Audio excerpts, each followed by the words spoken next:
Bonjour tout le monde et bienvenue à ce premier épisode de ma série vlog. Alors, ma série vlog, ça va être une série où on va faire plein de vidéos sur plein de sujets différents, donc des conventions, des films. On n'a vraiment rien de très spécifique, on y va pour le plaisir et puis j'espère que vous allez aimer cette nouvelle série. Et avec moi, j'ai Alicia. Et puis pour commencer, on s'est dit qu'on allait faire une critique de film. On est toutes les deux super fans de Hocus Pocus, le film original. Et la suite est sortie, elle est disponible sur Disney+, donc si vous avez accès à ce média-là, vous pourrez l'écouter. Et on l'a écouté, et on s'est dit qu'on allait faire une critique du film pour vous.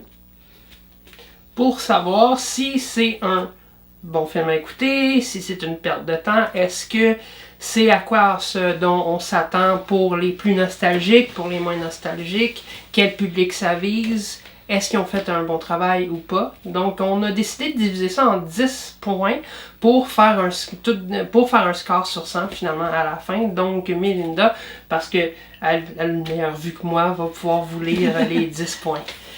Alors, comme Alicia a dit, on a divisé notre critique pour être un peu plus professionnel sur 10 critères spécifiques et chaque critère vaut 10 points, donc pour un total de 100 points pour un super film et 0 pour un film extrêmement nul. Alors, nos 10 critères sont le premier, lien et respect de l'histoire par rapport au premier film de Hocus Pocus, parce que ça se veut une suite, ce film-là. Donc, on voulait voir est-ce qu'il respectait le premier film, est-ce que ça se suivait ou pas. Le deuxième, ça va être sur les effets spéciaux. On a ensuite les costumes, les décors, le développement des personnages, les éléments de comédie, parce que c'est une comédie, donc il fallait qu'on le mette absolument dans nos critères. On a l'histoire du film, la musique et cinématographie, montage. Donc ça, c'est la façon que le film a été monté, les points de vue caméra. Est-ce que c'est fluide? Est-ce que c'est intéressant? Ou est-ce que des fois, c'est un peu saccadé et on ne suit pas l'histoire? Et finalement, on y va avec une note générale sur 10 de notre appréciation personnelle du film. Et à la fin, on va discuter de 3 points, positifs et 3 points négatifs on a personnellement. Est-ce que ça va se rejoindre ou pas? On va en débattre à la fin. Effectivement, parce qu'on a écouté le film et ensuite on l'a noté. Mais je n'ai pas regardé les notes d'Alicia. Alicia n'a pas regardé les miennes. Donc, je ne sais pas du tout quel point on va donner sur les différents critères. Peut-être qu'il y a des points qu'on va être pareils, qu'on va se rejoindre, qu'on va avoir les mêmes opinions, tandis que d'autres, on va totalement être à l'opposé. Donc, ça va être intéressant de faire cette petite expérience-là. On va commencer avec le premier point qui était, je le rappelle, les liens et le respect de l'histoire du premier film de Hocus Pocus. Tu es prête? Oui! Et voilà. Donc, alors moi j'ai mis un 9.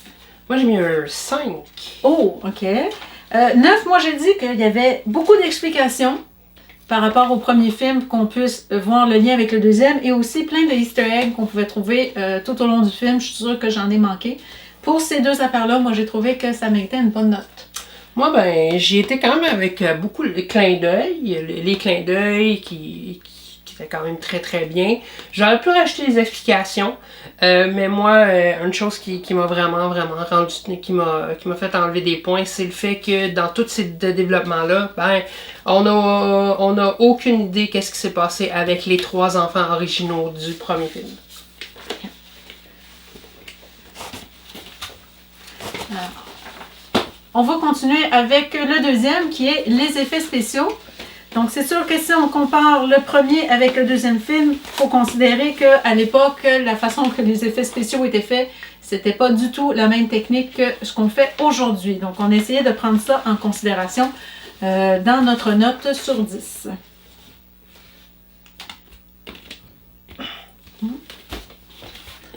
Alors, les effets visuels, j'ai noté 7 sur 10. Puis moi, j'ai noté un 4 sur 10. Okay. Ben, moi, j'ai trouvé que les effets visuels étaient quand même corrects, mais sans plus. Au fond, je trouve que le visuel que ça donne, c'est la même chose que le premier film, puis j'aurais voulu quelque chose de plus beau, de vraiment quelque chose qui va pogner plus, parce que, veux pas, ils ont plus de moyens aujourd'hui qu'il y en avait avant. Et pourtant, côté visuel, quand on regarde les deux films, je vois pas vraiment de différence. Je m'attendais à quelque chose de plus beau. Moi, je vais mettre un 4 parce que c'est pas tout. côté effet visuel qui est similaire au premier. Le premier, moi, ce que j'ai adoré, c'était tous les effets pratiques, quelque chose qui n'existe pratiquement plus aujourd'hui. Mais je trouve que il y a beaucoup d'effets, il y a beaucoup de CG, il y a beaucoup d'effets 3D. Je trouve qu'ils ont eu l'air d'avoir été rapidement. On dirait qu'ils ont restreint le budget là-dessus. Fait qu'il y a beaucoup de passes qui ont l'air cheap. Puis, c'est ça, le budget cheap. Moi, je trouve que côté effets spéciaux, là, le premier, ils ont mis beaucoup plus de travail. Effectivement. Ben, ça rejoint un peu. Je trouve, le côté visuel, quand on regarde le film, on a l'impression que c'est les mêmes effets spéciaux et pourtant, ils ont plus de moyens aujourd'hui qu'il y avait à l'époque. Donc, effectivement, il aurait pu se forcer davantage, je suis d'accord avec toi. Mais quand même, j'ai trouvé que c'était bien. Peut-être que c'était voulu, ce visuel-là, pour justement faire une suite par rapport au premier. Donc, c'est pour ça que je ne l'ai pas si mauvaisement noté. Numéro 3, on est rendu au costume. 1, 2, 3. Alors, moi, j'ai adoré les costumes. J'ai noté 10 sur 10. J'ai même trouvé que les sorcières leurs costumes, évidemment, les sorcières, étaient plus beaux dans cette suite-là que dans le premier. Même si dans le premier, il y avait des costumes vraiment très bien faits. Je les ai trouvés supérieurs visuellement. C'était plus le fun à les regarder que dans le premier. Donc, je suis très contente à ce niveau-là. Honnêtement, moi, j'ai mis très bon travail de la part des costumiers, costumières. Ouais, 8 sur 10, c'est bon. Les robes étaient très bien. Les personnages principaux étaient quand même bien habillés. Ça fitait. Je trouve que, par exemple, ils se sont attardés beaucoup moins, genre, à tout ce qui était en background. Toutes les figurants, ces choses-là. Mais sais-tu quoi? Je pense que je vais mettre un 10 parce que je viens de penser que des costumes d'Halloween, là, pour des parties d'Halloween, là. Moi, j'ai trouvé que c'était très, très réel, les figurants. C'est ça, exactement. J'aurais pu faire, les parties d'Halloween qu'on rencontre ces temps-ci, ça ressemble à ça. Donc, je pense qu'ils sont allés vraiment avec le réalisme à ce niveau-là. C'est ça, c'est pour ça que j'ai changé ma note. Parce que c'est vrai, il n'y a pas grand monde finalement qui mettent beaucoup d'attention aux détails à leur costume d'Halloween. C'est une journée par année, puis ça passe, puis ça finit là, tu sais. Fait que non, c'est... Donc le costume, très bon point du film pour une fois. Ouais. On s'entend, donc 10 sur 10. Fait qu'on est rendu à l'autre critère. Et j'ai perdu ma feuille alors. Oh! Je vais aller la rechercher parce que je me souviens même plus, on était rendu au décor. Alors. J'ai mis 5 sur 10. Je trouve que les décors n'étaient pas fameux. 3 sur 10, on s'entend qu'est-ce qu'il y a marqué? Oh! Tu t'en pas content. Maudite forêt. Et moi, j'ai marqué trop de forêt cheap. C'est ça. Donc, je pense qu'on s'entend là-dessus. Là. Oui. Dans le film, certaines passes du film se passent dans une forêt. On vous en dira pas trop. Mais je trouve qu'elle a été surutilisée. Et puis, c'était pas mal le même morceau de forêt qu'on voyait tout le temps. Ouais. La forêt n'était pas belle visuellement. C'est ça. Puis la lune en arrière, là. Ouf. Ouais, ça dure. Ouais, honnêtement, je pense que c'est le gros point négatif. Parce que ça, on enlève la forêt. Je pense que les autres éléments étaient quand même bien, qu'on se promenait dans la ville, la boutique. On voit beaucoup moins de Salem dans le 2 que dans le 1. À cause de la forêt. À cause de la forêt. Parce que le film se passe beaucoup dans une forêt, et puis c'est pas le plus beau décor du film.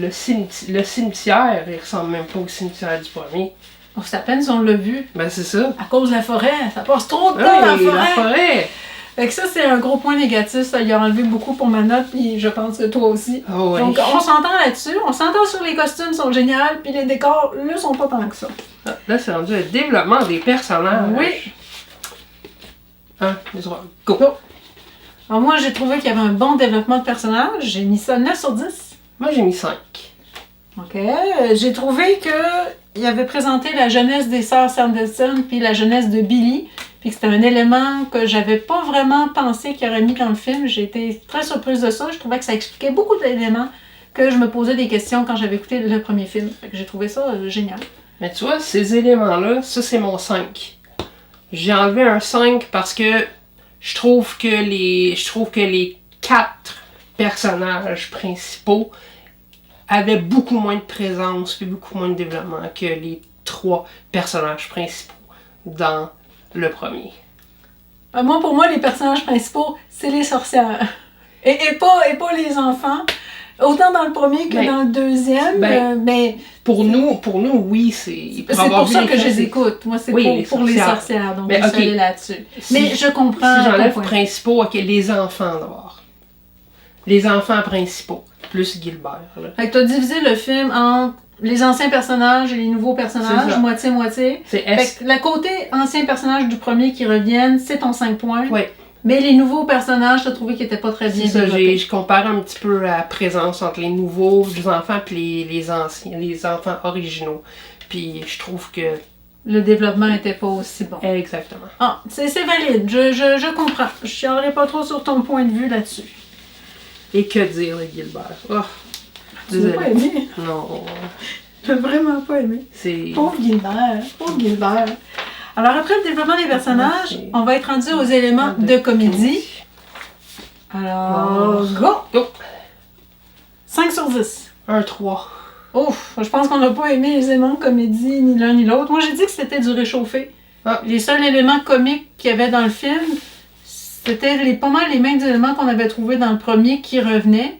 Parce que les nouveaux personnages qui sont introduits dans le deuxième, ils n'ont pas vraiment d'éléments comiques à eux, contrairement au premier. Ils sont assez relativement sérieux. Oui. Fait que j'ai été déçue de la comédie du film. Puis pour le peu de nouvelles blagues qu'on a eues, moi je trouve que le timing n'était pas vraiment très travaillé non plus. Ouais, les blagues tombaient souvent à plat ou c'était des trucs qu'on avait déjà vus. C'était bien pour le nostalgique, mais il n'y avait pas de grande nouveauté qui faisait rire, malheureusement. Exactement.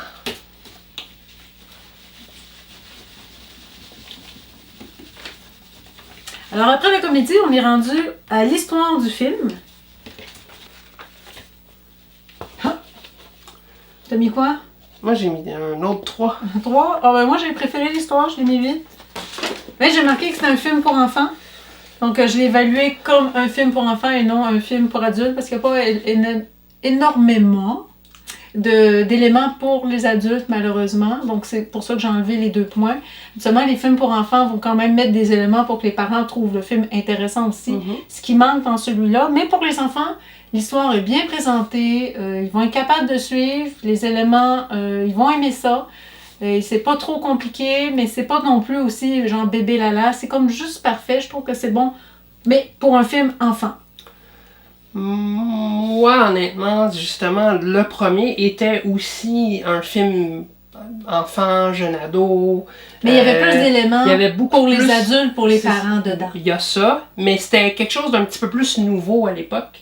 C'était quelque chose d'un peu plus surprenant.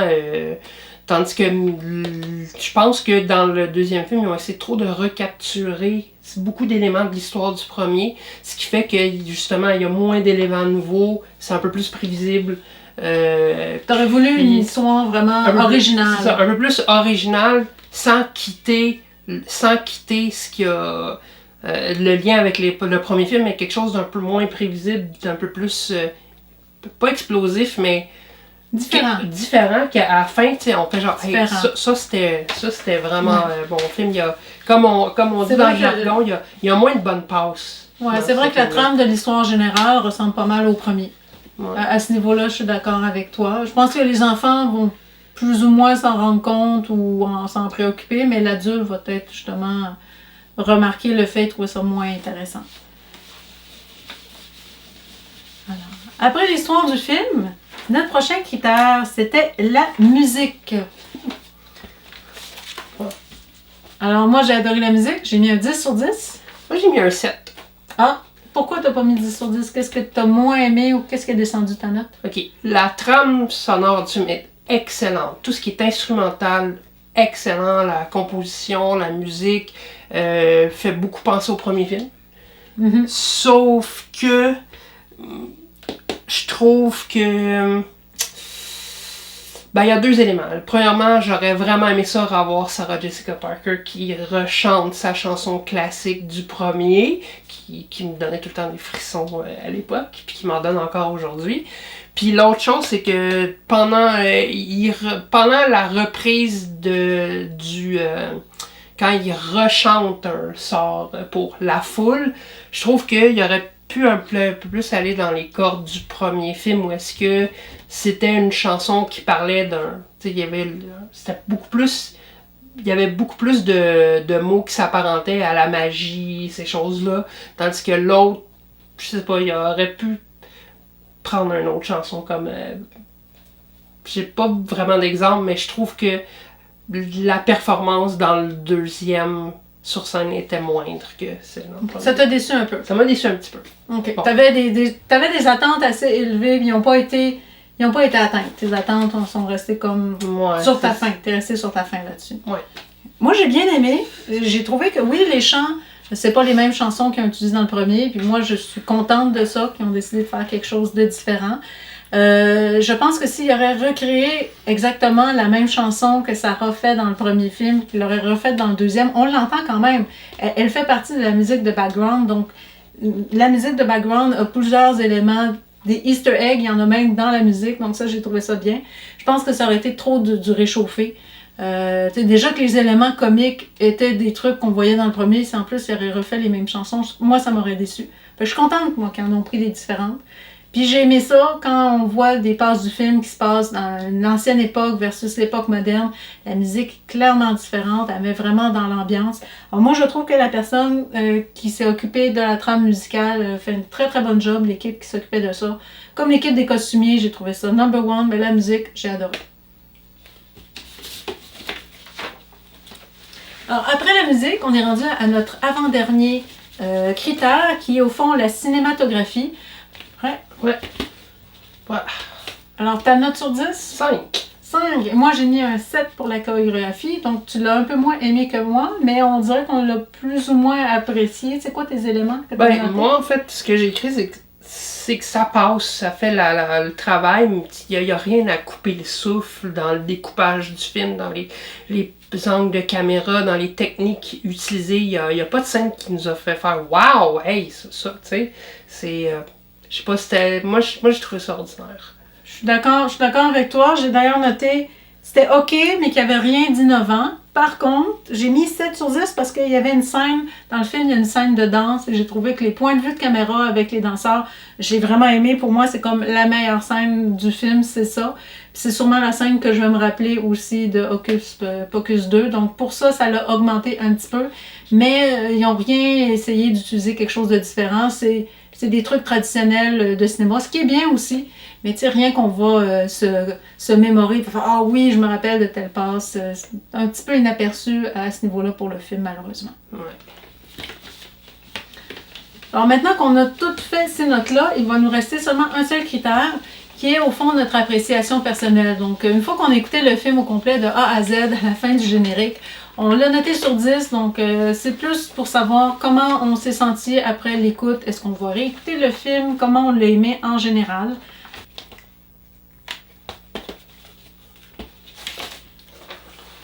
J'ai écrit 5. J'ai écrit 7. J'ai trouvé qu'au fond, je réécouterais le film. J'ai quand même bien aimé. Là. J'ai trouvé que j'avais passé une belle soirée à l'écouter. Cependant, ce ne sera pas un film qui va rentrer dans mes grands classiques. Donc, c'est un film qui est correct. Je réécouterai de temps en temps, mais sans plus. Donc, un 7 sur 10, je trouvais que c'était la note appropriée pour ça.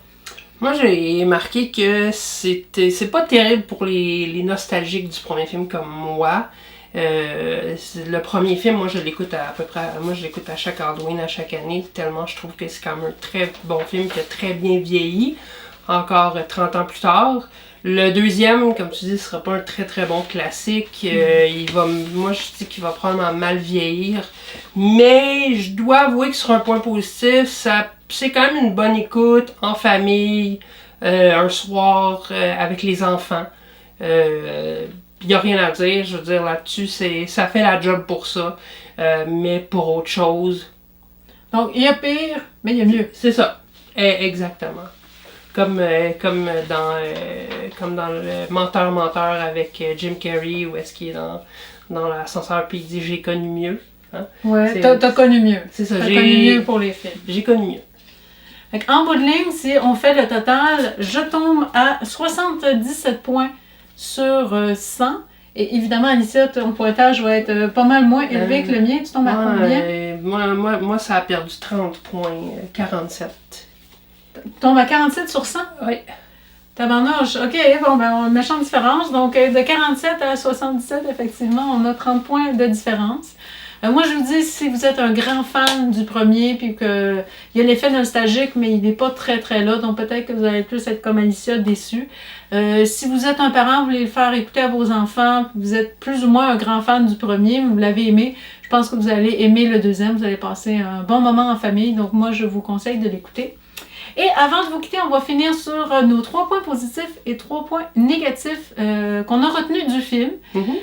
Donc, je vais commencer par... on va commencer par le négatif, tiens. Puis on va finir par le positif. On va finir sur une bonne note. Parce que moi, j'ai aimé le film, donc je préfère qu'on finisse sur du positif que sur du négatif. Alors, mes points négatifs. Le premier, c'est qu'ils ont pris trop de temps avant de faire la suite. Et puis, veux pas, ben, les actrices principales qui font les 3 sœurs Sanderson ont vieilli et puis ça paraît. Ils sont très bien habillés, ils ont du beau maquillage, c'est des très belles femmes. Mais veux pas, on voit qu'elles ont vieilli, mais ça ne fit pas avec l'histoire. En théorie, ils sont pas supposés vieillir en enfer, ils auraient dû réapparaître exactement comme on le voyait dans le premier, mais ils ont tellement pris de temps avant de faire la suite que malheureusement, ils pouvaient pas faire ça. Donc ça, c'est mon premier point négatif. Puis ça a comme désagrément aussi de si on attend trop longtemps, ben je veux dire, à un moment donné, on sait jamais quand une des actrices peut décéder ou quelque chose de même, fait que peut-être que il n'y aurait même pas eu de suite au film. Effectivement. Heureusement, il y en a une. Je suis contente qu'il y en ait une. Mais je pense qu'ils ont attendu trop longtemps avant de la faire. Ils auraient pu attendre peut-être 10 ans maximum, puis ça aurait été très très bien. Le 30 ans, c'est peut-être un peu beaucoup. Donc ça, c'est mon premier point négatif. Mon deuxième, j'ai trouvé qu'à la fin, elle était prévisible. Et c'est un film pour enfants, donc il faut s'y attendre. C'est juste que habituellement, même des fois, les films pour enfants, ils vont faire un petit twist à la fin qui va faire comme « Oh, je m'attendais pas à ça ». Il l'a pas dans le film. Donc, j'ai trouvé que la fin était prévisible. C'est un point négatif pour moi. Habituellement, je suis pas du genre à deviner les fins. Alors, quand je réussis à en deviner une, c'est vraiment parce que il y avait rien de caché, que c'était quelque chose d'évident. Et finalement, ben, j'ai trouvé que dans le film, il y a des sorts. Évidemment, c'est des trucs de sorcières, c'est normal qu'il y en ait. Les sorts demandent des ingrédients. Et dans le film, malgré qu'ils n'ont pas tout à fait les bons ingrédients, le sort fonctionne quand même. Donc ça, c'est peut-être mon petit côté, là, ça fait pas avec l'histoire qui est venue. Donc ça m'a comme sorti un peu du film. J'ai moins aimé ça. Je pense que les enfants ça va leur passer au-dessus de leur tête, mais pour les adultes, vous allez sûrement le remarquer. Fait que peut-être que c'est un élément qui va justement vous faire sortir de l'histoire, puis ça va être difficile après ça de revenir dedans. Donc pour moi, ça a été le cas, c'est mon troisième point négatif. Bon, moi, mon premier point négatif, ça a été Billy. Je trouve que Billy, dans le premier film, était quand même un personnage qui était très bien joué. C'est d'ailleurs l'acteur Doug Jones que vous avez vu dans plein d'autres films. Le costume, sa manière d'être, tout le mystère qui l'entourait, la twist qu'on a eue à la fin dans le premier film quand finalement il était gentil mais on pensait que c'était seulement un laquais. Dans le deuxième, étant donné qu'on n'a pas tout passé déjà ça, on dirait qu'ils ont juste voulu l'utiliser rapidement comme ça. Je trouve qu'il a perdu de son charme, de son mystère, son costume a de l'air plus cheap, il sert bref pratiquement à rien, mais juste à être là, point final, puis ça m'a vraiment déçu. Donc mon autre point, je trouve que ça ressemble trop à un film qu'on appelle Direct to DVD où on dirait que c'est un film qu'ils ont voulu faire très rapidement, pas beaucoup de budget, tu sais, il y a je sais pas, peut-être dans selon d'entre vous ont déjà écouté des vidéos genre on appelle ça les Disney sequels où est-ce que c'est genre tout le temps moins de budget, c'est tout le temps terrible, moins bien fait, puis tu sais c'est pas, il y a pas autant d'attention à porter au film. Que, mettons, l'original. L'original, moi, j'aurais aimé ça que le 2 ait le même traitement que l'original. Puis je pense que, honnêtement, on aurait fait juste un meilleur film. Puis mon troisième point, ben là, moi, j'allais dire la fin, qui me semble être une fin beaucoup trop ouverte. Une fin qui nous laisse présager que le deuxième film était juste un pont entre le premier puis un possible troisième. On sait pas s'il y en aurait un, mais la fin plus la deuxième fin en laisse présager, on ne sait pas comment, mais on dirait qu'ils se sont rapidement, genre, ils ont écrit rapidement à la fin, ils ont voulu se débarrasser du film. Je trouve que ça n'a pas été aussi mémorable puis complet que dans la fin du premier, explosive du premier film. C'est bon. Maintenant, on va finir sur les positifs, donc on va au moins finir sur une bonne note. Moi, j'ai pas eu trop de misère à trouver mes points positifs. Peut-être qu'Alicia, t'en as eu plus de misère à en trouver 3. Moi, mes points forts, c'est qu'on voit un peu plus de la jeunesse des trois sœurs. C'est des personnages que j'aime beaucoup. Alors, le fait qu'ils ont développé davantage, qu'on a un peu plus appris d'où c'est qu'ils viennent, d'où sont leurs motivations, pourquoi elles sont comme elles sont, d'où vient le grimoire. Moi, j'ai adoré ce point-là. Donc, c'est des personnages que j'aime. Alors, j'étais vraiment contente qu'ils les développent davantage. Ça répondait aussi à des questions que j'avais en écoutant le premier film, que j'ai réussi à avoir les réponses dans le deuxième. J'ai aussi aimé beaucoup le fait que le livre a été mis de l'avant. Et c'est pratiquement un personnage à part entière dans le film 2. Dans le film 1, on voit que le livre a des sentiments, prend des décisions par lui-même. Donc, c'est pas juste un objet, mais c'est mis un peu de côté, c'est pas vraiment mis de l'avant. Tandis que dans le deuxième, on voit vraiment plus la relation entre Winifred et le livre avec d'autres personnes et qu'est-ce que lui, il pense. Et j'ai trouvé ça original. Donc, ça, j'ai vraiment bien aimé. Et puis le dernier, c'est qu'il y a plein de clins d'œil qu'ils ont fait tout au long du film par rapport au premier. Et puis j'ai apprécié tous les clins d'œil qu'ils ont mis. Je suis sûre que j'en ai manqué plein. J'en ai vu beaucoup, mais d'après moi, il y en a beaucoup plus. Donc si je le réécouterais, je suis sûre que j'en trouverais davantage. Donc ça, c'est mes 3 points positifs. Ben, moi, mon premier point est ton dernier point. C'est les nombreux clins d'œil au premier film que moi j'ai apprécié, surtout Satan et sa femme au bigoudi. Je